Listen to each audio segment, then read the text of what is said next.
So this morning, we're going to take some time to look at this passage of scripture. Then, as we kind of read our way into it, it'll be familiar to many people. It's got some famous portions of it that kind of come up in the church periodically. But this morning, I want to talk about something that all of us, whether we want to admit it or not, we all deal with, and that's this thing called anxiety. Anybody want to be honest enough to say that you have anxiety? Every human being either has a high level or a moderate level of anxiety. And some of us are more proficient at keeping it internal, not letting anybody else know. But it's something that shapes and drives and controls a lot of our life, even if we don't know that it's there. And so because of that, I wanted to talk today about finding peace. And because of that, in our world today, one of the reasons that we experience anxiety and fear, the root cause of it, is this thing called uncertainty.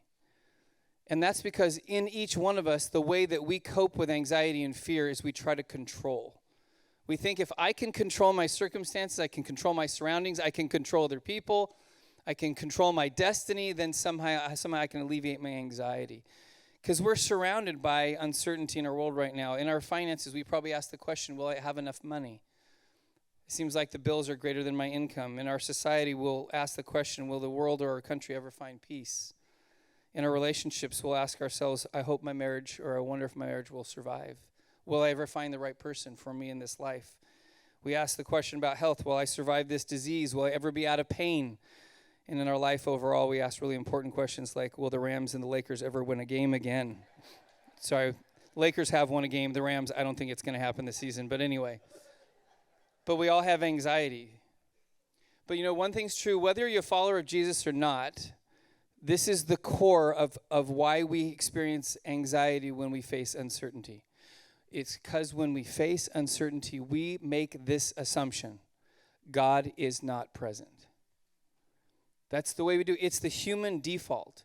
Whether you're a follower of Jesus or not even acknowledge God, there's this understanding that when things don't go right, when things are uncertain, when I am not in control, God is absent. And that drives our anxiety because we've made this assumption about the way God works in our life. And so if there is uncertainty and there is fear, that's because God is absent. In Psalm 139, we're going to walk through in just a moment. We're going to kind of go chunk by chunk just through the passage to understand it. But I wanted you to know that the reason that I'm preaching on this today is because this is something that actually God has been working in my life. I've joked about this. I have a PhD in anxiety in my life experience because of all of what I've had to navigate. And so it's a recurring theme that God revisits periodically in my life to remind me of when I allow anxiety and fear to start drive my decisions, drive my thinking. And so it was about 3 months ago, and if you were here last week, we talked about some spiritual practices or disciplines or rhythm of life we talked about. And one of those things where God speaks to us is through his thing called solitude, which is taking an extended period of time to be alone with God away from all the distractions of life.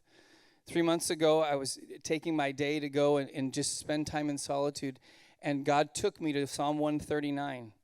And just kind of unpacked a passage that I had read over and over and over again. But in that moment, just sitting on the beach and listening to God, over about a 2-hour period, I just was in really almost felt like dialogue with God about a passage that I thought I understood. But then God really started to show me there's some issues of anxiety that are creeping up in your life again, and you need to hear me today. And I was so grateful. And anytime I hear something like that, I don't immediately default, well, that's for the church. But over the last few months, I felt like that wasn't just for me. That was for us collectively. And so this comes out of really personal experience for me. And so I want to pray before we start to walk through the passage and some understanding. So would you just prepare your hearts as we know that God's got something for us to receive from his word today. Lord Jesus, as we look into your word that you inspired through King David, that he wrote out of his own experience with you, I pray that today, thousands of years after this was written, that you would speak to us, Lord, that our hearts and our minds would be open and softened and receptive to what you want to say today, because we're convinced you're here. We've prayed and we prepared, and we know, Lord, that your Spirit dwells with us, and so we know that you have something to say. So help us to hear it and respond accordingly. In Jesus' name, amen. So what I want to start with by going through the first part of the passage is really something that you and I have to understand, and this is what is important about this particular passage. You and I live with an underlying assumption that God is not present when things are uncertain. And so when we're going to read through, I want to talk about 4 things that at the first part of this this psalm that David writes that is evidence of God's presence in our life. And it's very comprehensive, but I want to start with this. This is one thing, this is really important for me. The evidence of God's presence is this. He is with you in routine. He's with you when it's normal, everyday, almost monotonous life where we forget about his existence. Listen to what David writes in verses 1 through 6. He says, "You have searched me, Lord, and you have known me. You know when I sit down and when I rise. You perceive my thoughts from afar. You discern my going out and my lying down, and you are familiar with all my ways. Before a word is on my tongue, you, Lord, know it completely. You hem me in behind and before you lay your hand upon me. Such knowledge is too wonderful for me, too lofty for me to attain." What is David writing? He's saying, like, every aspect of my daily life that I go through, God's there. God's present. And that's one of the things I know it's important for me, because it's very easy to come, and if you are a follower of Jesus, there are certain moments where you, in a sense, will use the phrase, you feel God's presence. You sense God's presence. And then it's almost as though you walk out of that into your normal routine, and you just shift into autopilot. And usually autopilot does not include actively experiencing the presence of God. It's just doing your daily life. And so it's like those moments, and then you leave those. What David's saying is, even in the moments of waking up and sleeping and getting up and going out and coming home and going to work and going to school and doing all the things that we do, God is present in the middle of that. It's just that we don't realize it. We don't acknowledge it. Because there's something that has to happen in the routine that breaks the routine, that reminds us in the middle of the routine, God's still there. So many of you did this, and we do this every year. On Halloween, we did our garage party, which is really a fun night where we create a space for people who are coming by and trick-or-treating to enjoy food and hang out. And it's a great time. It's a lot of work, though. And Kim and I have talked about this. It takes hours and hours and hours to get everything prepped, and Kim's doing baking for days and all this stuff. And it's great, but I know that we've done this so many times, it becomes routine. And so after hours of work, and it's probably about 6 o'clock, starting to get the first trickle of trick-or-treaters coming through the neighborhood, and the sun is starting to set, and I'm just kind of catching my breath, because I know what comes next. We're getting ready for the waves of people, and they all want hot chocolate, and I got to make more. I know what's coming next. And we're sitting in our driveway and in our garage, and as we look across our street, the houses across the street, notice this, in the windows at nighttime, the sun, which is setting on the other side of our house, starts to reflect in the windows. And so we're just kind of standing there. There's a moment of pause in this routine that has gone on for we've been doing this for probably 15 years.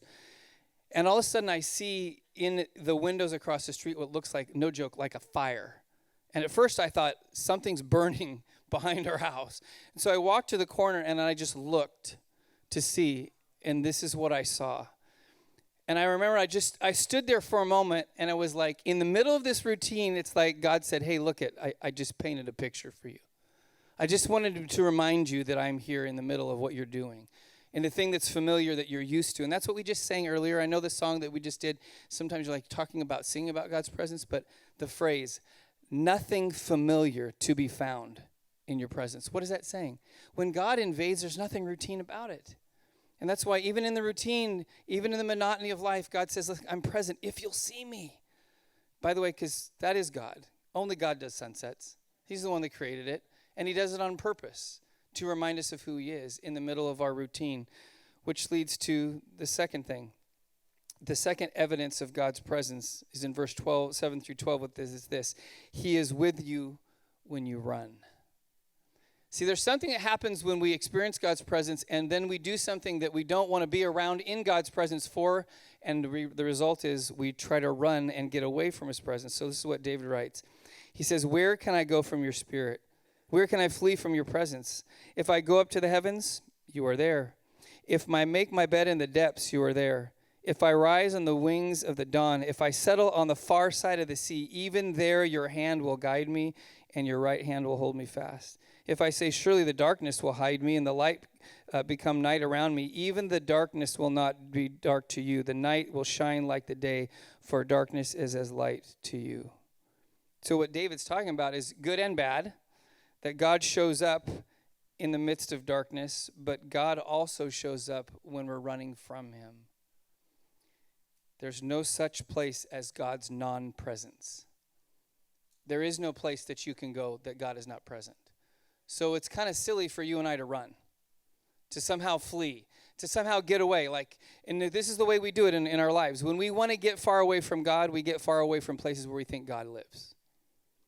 We run away from church. We run away from relationships. We run away from anything that has any spiritual influence in our life, thinking the further I get away, the further I'll be from God, and God can't somehow reach me. But he's always there. He's always present. There's a reminder that no matter how far you go, God is still present. Now, for some, that's bad news because you run really hard in your life to get away from him. From others, it's really good news because you can't outrun God, and he's still present in your life. So I was reminded of this through technology. You just have to go with me on this. I think I've showed this before, but take a look at this picture.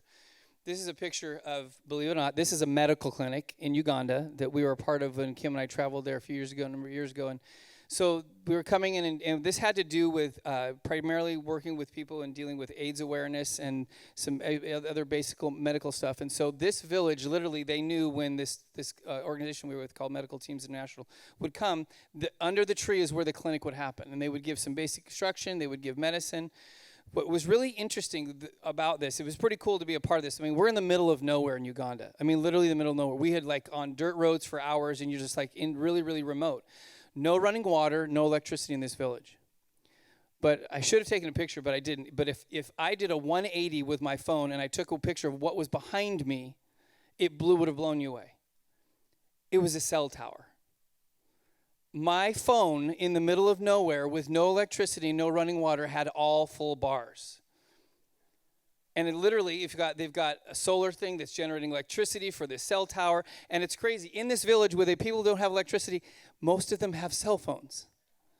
And they will take a pilgrimage about 10 miles to this little charging area in this little crossroads, and they'll charge their phone. But this is what's interesting in Uganda, like many other places that are undeveloped, the cell technology outdistanced landlines. They don't have landlines in remote villages in Uganda, but they have cell phones. And this is what's crazy. We traveled all over Uganda, and almost the entire time in Uganda, I always had a cell signal. Even when I didn't have lights that I could turn on, even though I have running water and indoor plumbing, I still had cell coverage. God's like that. You can't get out of his coverage zone. You can't find a dead zone. You can't find a place where he's not. He's always there, and that's why it's important for us to be reminded of this. Why? Because we make the assumption when I distance myself enough from God and I find myself in uncertainty, I've just found the non-presence of God. Not true. God is always present. Just because you're not in control, just because your circumstances are out of control, doesn't mean that God's not present. He is still there, and we're going to get to what this looks like in our life. He's with us when we run. And the third thing it's true of the evidence of God's presence is that he's with you from beginning to end. Listen how comprehensive this is, verse 13 to 16. For God created my inmost being. You knit me together in my mother's womb. I praise you because I am fearfully and wonderfully made. Your works are wonderful. I know that full well. My frame was not hidden from you when I was made in the secret place, when I was woven together in the depths of the earth. Your eyes saw my unformed body. All the days ordained for me were written in your book before one of them came to be. Everything. God is there at the beginning when you're born, when you're conceived, and God is there at the end when you leave this life. And he's at every single moment in between. And if that's true, what's so significant about God's presence is this reality. If he's there at the beginning, and he's there at the end, and he's there throughout it all, that means that nothing in your life is wasted. Nothing in your life is random. There is no such thing as something that randomly happens, because God is present throughout your entire life. Because you and I look at circumstances of uncertainty and tragedy and pain and struggle, and we'll think, man, this is random. This just seems like God's not in control. He does not orchestrate anything. There's nothing happening here. There's no bigger purpose. There's no bigger plan. It's just happening to me. But if this is true that God is always present, God doesn't show up with his presence and passively sit by as our lives fall apart. He's in the middle of it. He's in the middle of our pain. And that's why the Apostle Paul wrote this in Romans 8:28. He says, we know that in everything God works for the good of those who love him. They are people he called because that was his plan. God is in the middle of our lives. And here's the thing, if you and I take a moment to look at the circumstances of our lives and look at the twists and the turns, you and I can start to see patterns of the way God works in our life.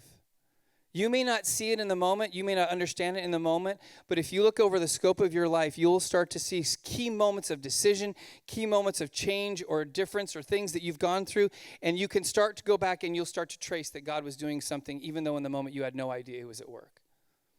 I have these multiple things in my life, and so let me just, for example, that there's things that I'm not saying God works this way all the time in my life or even in your life, but I know He has worked this way in my life, that there's certain things that are like almost precursors in my life to my future that when I'm in them, I have no idea that they're about the future.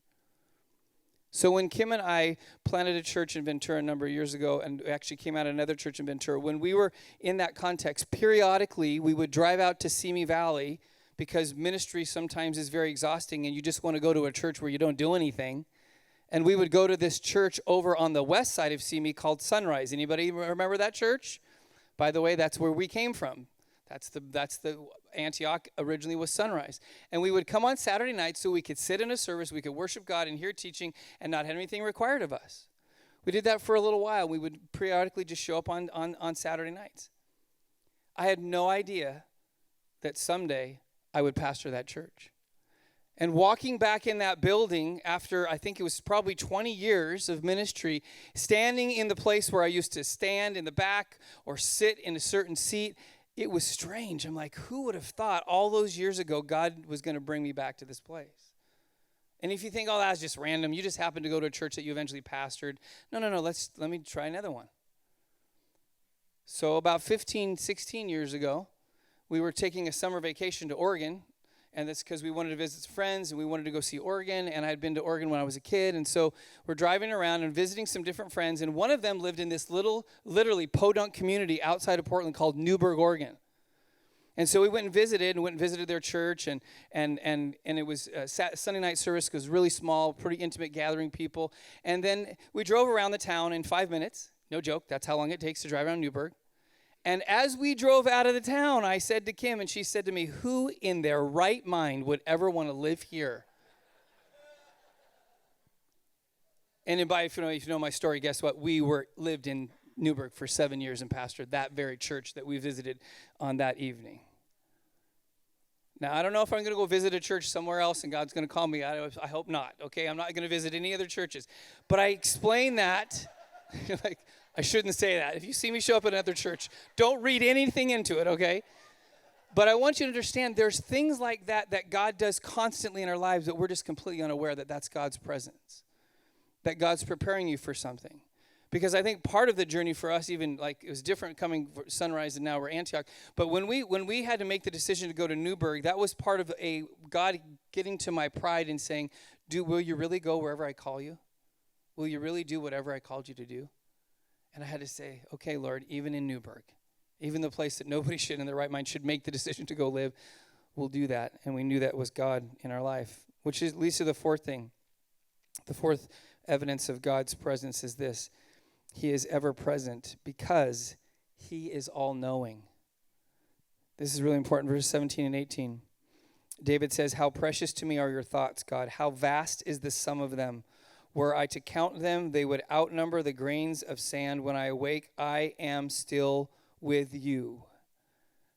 David is just pretty much giving a blanket statement saying, God, you know everything. There's no detail that you miss. There's no moment that you're not present. You know everything. And then I love how he just kind of summarizes, and when I wake up, guess what? You're still here. Good news or bad news, you're still present. One of the things that's so reassuring in the midst of chaos and uncertainty in your life is this. You will never hear God say, I didn't see this coming. There is never circumstances in your life that somehow catches God off guard. That He was like, oh, wait, I didn't plan for this in my plan. I didn't know that this was going to happen to you. And just He's surprised, and now He's got to go to plan B. There is no plan B with God. There's only plan A, because that's the plan He's working out.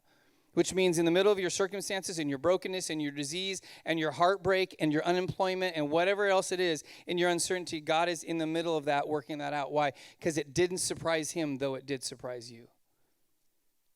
That's one of the things we have to be reminded of. When we lose our mind because we didn't anticipate something was going to happen, God is never in a moment of panic. He's never fearful. He's never in anxiety. He's never caught off guard. He always knows what's going on. And he uses the circumstances of humanity to get our attention. Because you might be thinking, well, that's great, Pastor John. Then why does God allow suffering? Why does he allow human beings to go through difficult times? Because he's a God who never created robots, but who created human beings that have the capacity to make their own choices, and in making their own choices, they allow suffering to enter into the world. God did not create suffering. Suffering's a byproduct of our decisions. But here's the good news about God, is that he will even use the suffering we go through to get our attention. Let me take this on a global scale, because this is true, and this has been true throughout human history. But just give me two examples over the last couple of decades that God has used human suffering to allow people to see who he is. Let me take you back to Uganda. 30 years ago it started, and it ramped up. We think that the AIDS crisis hit the United States. Nothing compared to Africa. Africa was devastated by AIDS. They didn't have the technology, they didn't have the education, they didn't have all the things that we did to mitigate the impact of AIDS in our culture. They did not have. So literally millions of people lost their lives due to AIDS. But at the same time, because there was no answer in Africa, in particular like a country like Uganda, they had to find other ways. They had to figure out, in their desperation, this is what began to happen. And now it's been tracked over the last, probably now it's about 30 or 40 years. As millions of people are losing their lives, at that same time, millions of people have come to know Jesus. Because when they didn't have technology, they didn't have medicine, they didn't have the answer to deal with AIDS, in their desperation, a nation of people through the church turned to God. And I have Ugandan friends who will tell me that it was the best of times and it was the worst of times.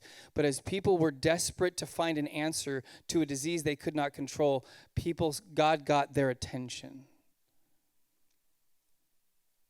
Haiti, earthquake. Most of us are familiar with Haiti. We've had a long partnership with that. Since the earthquake occurred, which literally took hundreds of thousands of lives, hundreds of thousands of people have come to know Jesus.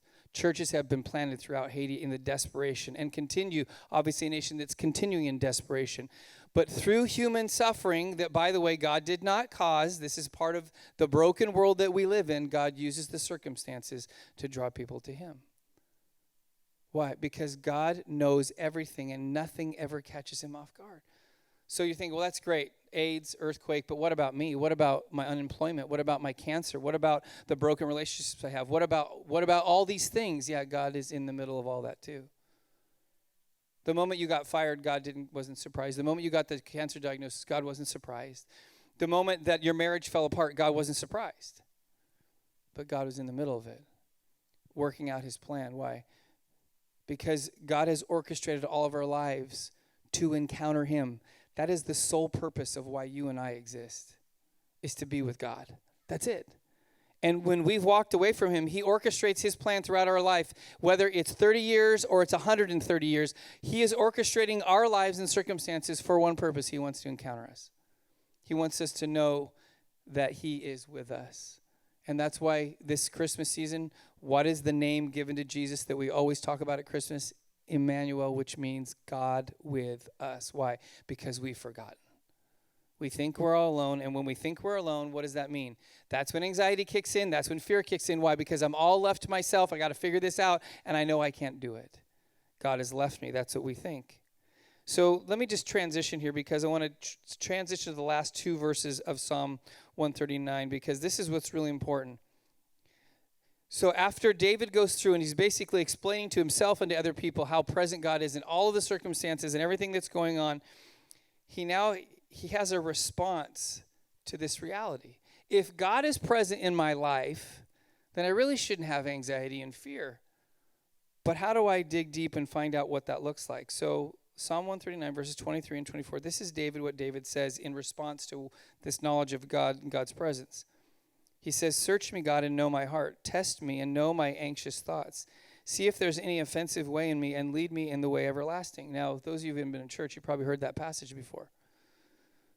But I want you to, we'll talk about this in a moment, but that response is really kind of interesting. Like, Wait, now the God who knows everything, you want him to search you? Why? Because there might be something wrong in you? Well, of course there's something wrong in you. If you want to have fear, there's something undone in us that God's trying to get at. But I'll unpack this in a moment. This is where it's real personal for me. I never do this, but I'm going to read to you a passage from my own journal that I wrote down that day when I was sitting on the beach, because it just felt like the Lord was downloading what I needed to hear, and hopefully it might help for you. So this is what I wrote in response after reading Psalm 139 over and over again. So I wrote this: God's searching and testing isn't so that he can find what is hidden from him, but so he can reveal to me what he already knows. David spends nearly the entire psalm explaining how God knows every single detail about my mind, my heart, and my life. God doesn't have to search me. He doesn't have to test me because he already knows what's in me. He searches my heart to show me what is inside. Then he tests my fearful, anxious thoughts to reveal where fear is motivating my decisions and actions. If, in fact, fear is motivating my decisions and actions, then that can be considered offensive to God. Perfect love casts out all fear. If I am allowing fear to drive my life, then I am not allowing God's love to transform my soul. Therefore, I am truly not trusting God. Now, I don't know if that's for you, but that was for me. That is revolutionary for me. I go back to this and I read it because I ask the question, when I'm making decisions every day of my life, I am constantly asking this question: is fear driving this decision? Because if it is, then God's not driving it. Because God doesn't use fear to motivate his plan. Never does it. Why? Perfect love, the love of God, casts out all fear. And if I know there's anxiety in there, then that's the offensive way. Why? Because that means I'm not going to choose what God wants. I'm going to choose what I can do to control the uncertainty around me, which in reality I can't do anyway. I have to release that to God.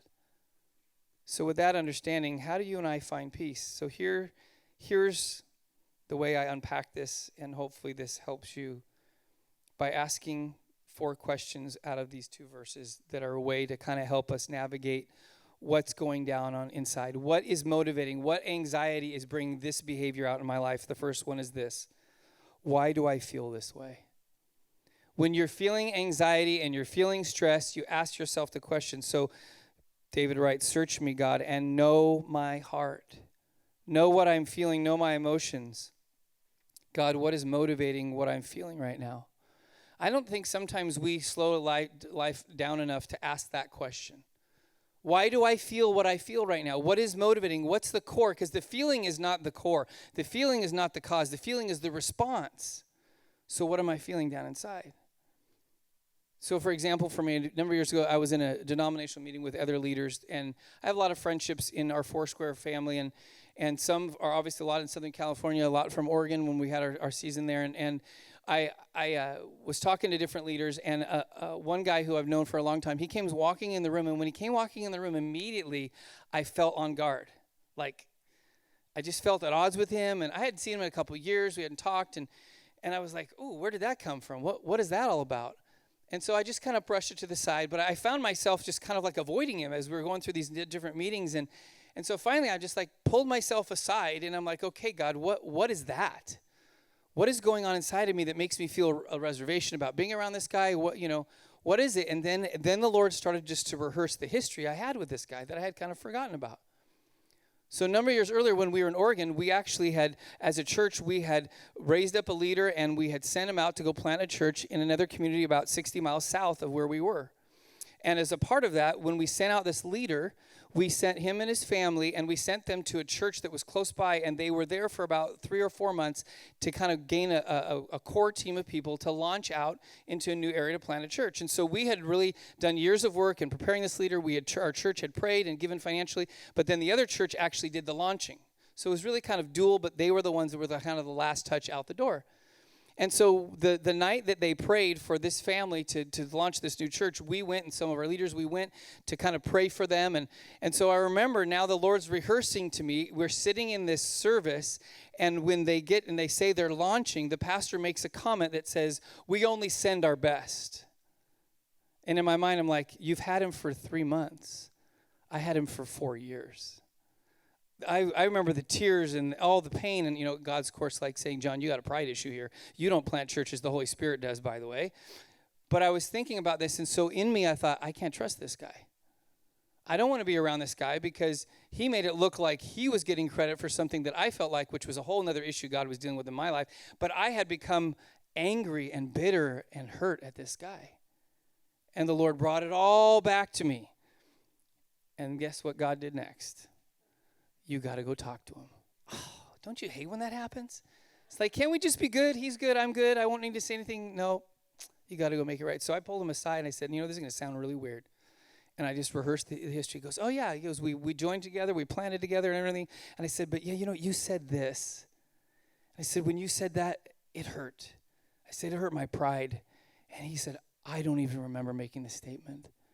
But this is what he said. He goes, listen. He goes, this was so important for you to have the guts to say this to me. He goes, because we're in the process of planning another church in partnership with other churches. He goes, I don't want to make the same mistake twice.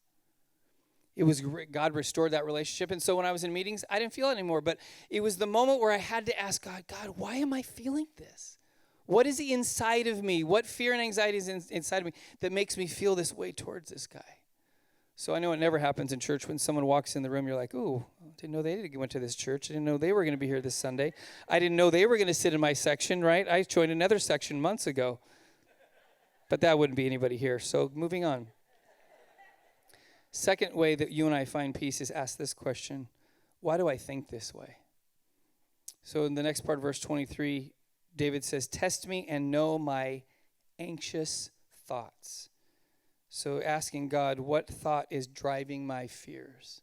So the series we just finished, Truth About Lies, last week, we talked about that the way deception comes is through what? Not a bomb or a bullet, but a thought. So when you and I are having a thought, you have to ask the question, why am I thinking this way? What is making me think this way? What am I assuming that is true that is making me think that this next step of action is the way I should go? Slowing it down to think through, why am I thinking this way? See, here's the problem. Sometimes we think instinctively, and when we think instinctively, we're instinctively wrong. Because we're letting a thought process off of an assumption that may not be true. We make a decision, and that decision leads to a domino effect in our life that leads to other bad decisions or bad things happen. When we didn't think clearly the first time, the thought was off, therefore the behavior's off. So here's an example. We were in Mexico on a trip, and we were working with an orphanage, and we were caravanning to the beach to take the kids to the beach. And there was a bus ahead that had the kids, and then there was a car that was following, and then there was me and a couple other people, and then another car. There's like 3 or 4 cars, and we were kind of mixed in with people. We weren't all in a straight line. There were other people who weren't a part of our caravan that were kind of there. And we were going up this road in Mexico, and as we went, on the other side of the road, there was a guy on a motorcycle, and he had an unused helmet on the back of his motorcycle. And it fell off, and as it fell off, there was a bus going the opposite direction on the other side of the road, and it ran over the helmet, just making this like huge cracking sound. And it got all of our attention. Well, 3 cars up, in one of the cars of our caravan, the gal who was driving the car, she later said this. She said, I heard that, and I thought there was an accident with cars involved in front of me and on the side of me, so I panicked and I hit the brake. She hit the brake, but the person behind her didn't hit the brake, and the person behind her didn't hit the brake, and so we all piled into each other. And the car I was in got the worst of it, completely totaled. I just about passed out. I hit my head on the dashboard. Not a good idea to get in an accident in Mexico. Not a fun experience. But she said, I assumed that the helmet was an accident with cars, but it was only a helmet that was being crushed. So in the moment, I know they're like, well, give her a break. I mean, how do you know the difference between a helmet cracking and metal? I don't know. In a moment, you panic. But her thought process was based on what she thought was happening around her, which was not happening. There was no accident. It was just a helmet falling off a motorcycle and getting run over. That's all it was. There was no other. So her reaction to what she thought was true caused a chain reaction of 4 cars involved in an accident. That's what happens in our life. You and I respond thinking, this is true. Therefore, I think this way, and therefore I take this step of action. What if your thought is wrong? What if your thought is motivated by what? Fear. You've made an assumption based on your fear, and now you think that you're thinking, and you're thinking clearly, but but you're not. Because your thought has been motivated by what? God is absent from my life, therefore I have to take control and respond in this moment. That's the uncertainty that causes our anxiety, and our anxiety leads to thoughts that cause us to make decisions that are not accurate. 2 more things. Third one is this: why do I believe this way? So going to verse 24, David says, see if there is any offensive way in me. In other words, God, what belief is in opposition to you? What do I believe to be true that is not in alignment with you? What lies do we believe or agreements do we make that are motivated by fear? Sometimes you and I don't realize the decisions that we're making are certain beliefs about ourselves or about God that are not based in reality, but they're based out of our anxieties. And they're based out of our fear. And sometimes it takes a long time for you and I to realize what is at the core of the decisions that we make that we think are logical or we want to explain to be logical, but really what they're based on something you and I believe to be true that is actually a lie. How much of our life do we actually base on a lie thinking it's the truth until we discover one day what the truth really is? So I might have shared this before, but when I graduated with my undergrad years ago, Kim and I would just gotten married, and I graduated, and we went into ministry. And at that time, Kim was actually working at Azusa Pacific University. I had enrolled in a master's program because I thought Kim was getting a really good discount. I should take advantage of that. I enrolled in one class, and then some things changed, and I withdrew because we went into a ministry opportunity up in Ventura. Long story, but at that moment, there was the fleeting idea that I should go back to grad school. But then kids came along, life got busy. And then over the years, there were those moments where it's like, hey, there's this opportunity for you to go back to grad school and get a master's. And like, yeah, it's just not good timing. The finances weren't right. It's a good season for the kids. I don't want to take time away from the kids. All these things. Fast forward over 20 years. 20 years of time. And finally, it's like, okay, I can do this. And I'm leaning in, and I'm applying to go to grad school, and I'm freaked out about this. And then the Lord starts to unpack in me why I have delayed for 20 years. I blamed it on my kids, on finances, on a busy schedule. But then I was sitting at a table at a conference on shame. The whole conference was on shame and how shame drives us to do things we don't want to do. Sitting with a table, and we're like, let God unpack why you feel shame in your life. And this is what God told me. The reason you won't go back to grad school is not because your kids, it's not because your finances, it's not because you're busy. It's because you believe you're an academic fraud. And if you go back to grad school, you're going to be exposed as a fraud that you think that you are, and you don't want anybody to know that. You just want to pretend that you're smart. But if you get into a grad program and you're dealing with other students and professors, then you're going to be exposed for the lie that you are. I had believed that for 20 years.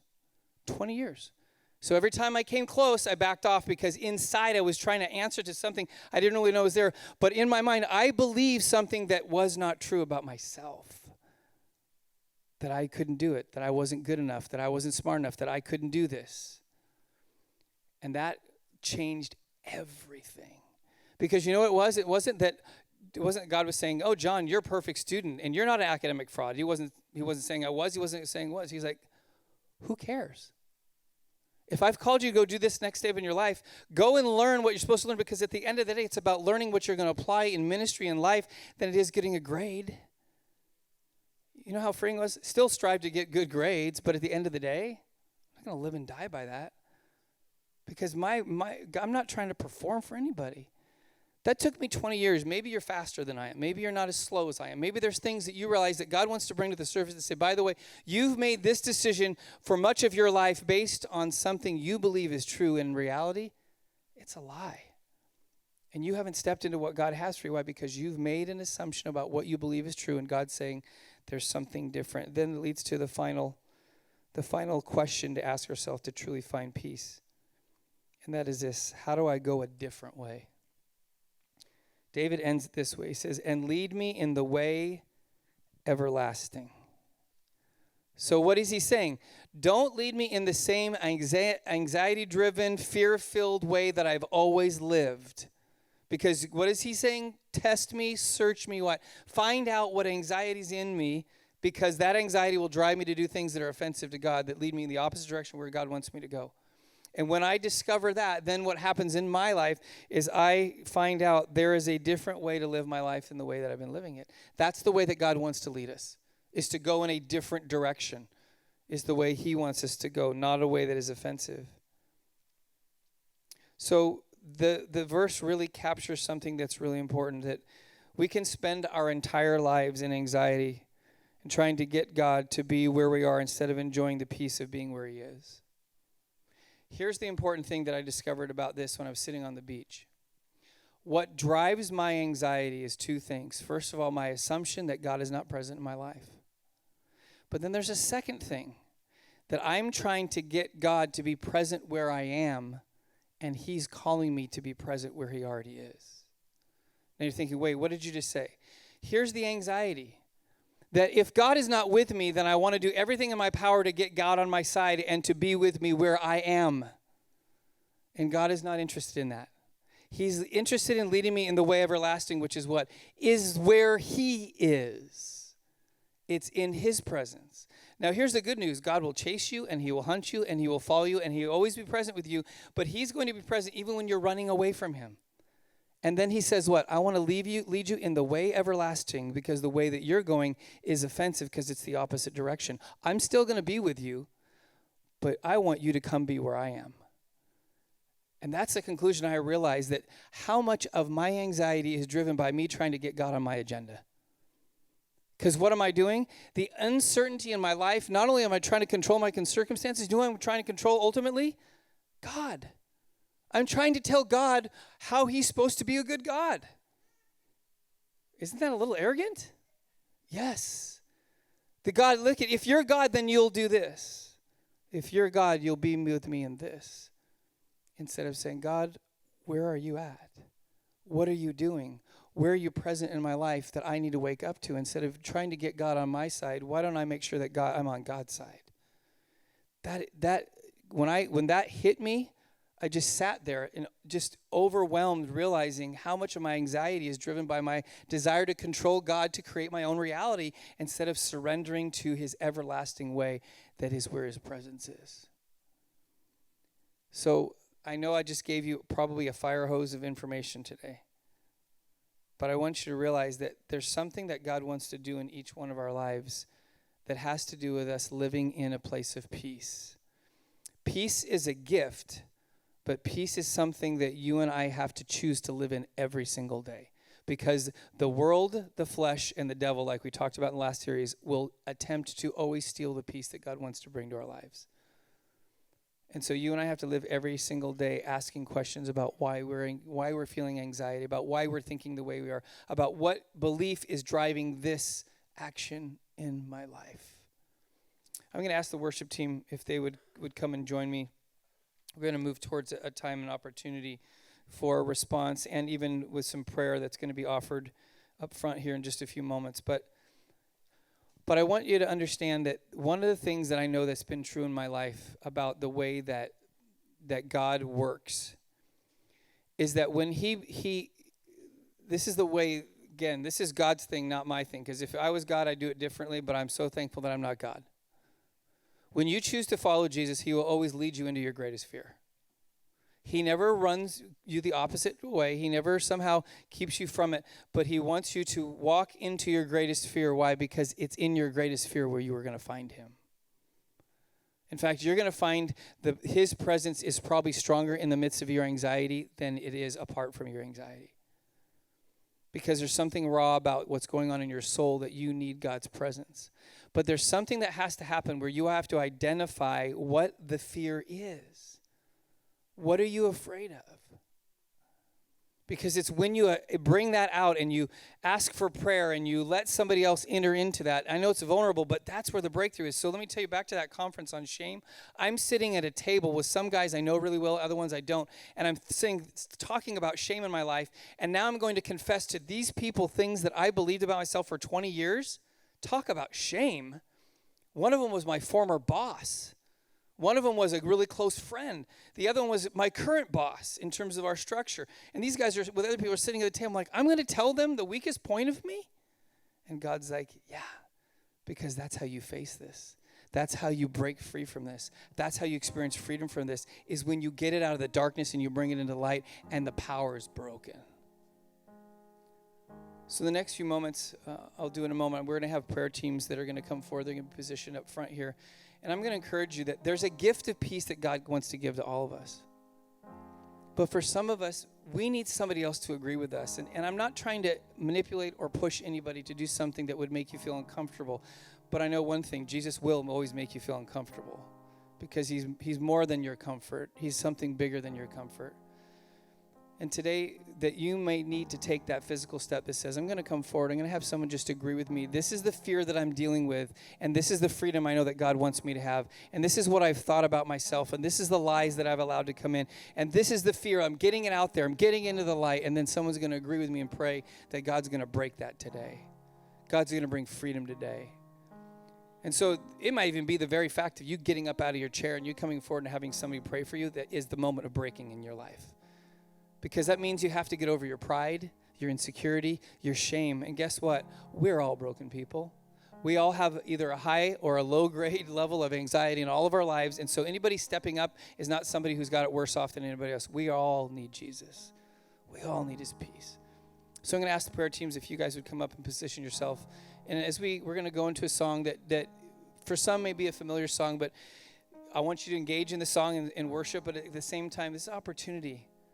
What is the fear that you know is deep down inside of you that you know if your life did not have that fear, that you could live a life that God created you to live, that you could follow the everlasting way that he has for you. And you just need somebody in the safety. By the way, none of these groups are going to go share information. If you share something about your anxiety, it stays with this group, this prayer team. This is a safe environment to deal with those anxieties so God can break that and bring freedom in all of our lives. So let me pray. Then we're going to go to the songs, and the teams are available for you to come forward in the remainder of our time. Lord Jesus, we thank you that you inspired David to write words that apply to us today. Lord, you care about what we feel, what we think, what we believe. And ultimately, Lord Jesus, you want to make sure that what is driving us is your love, is your acceptance, is your presence, is us knowing that no matter where we are, what we're doing, or what we're experiencing, you are right there with us. So Jesus, where that is not true, where fear is motivating us, where anxiety is controlling us, where our minds have taken over and tried to control things, Jesus, would you bring freedom today? Would you allow your peace to rest on us? Would you give us the gift of peace that leads to freedom in our lives from anxiety? We thank you that you're here today, and we trust in these next few moments that you're going to solidify the things that you've said to us as we respond to you this morning. In Jesus' name, amen.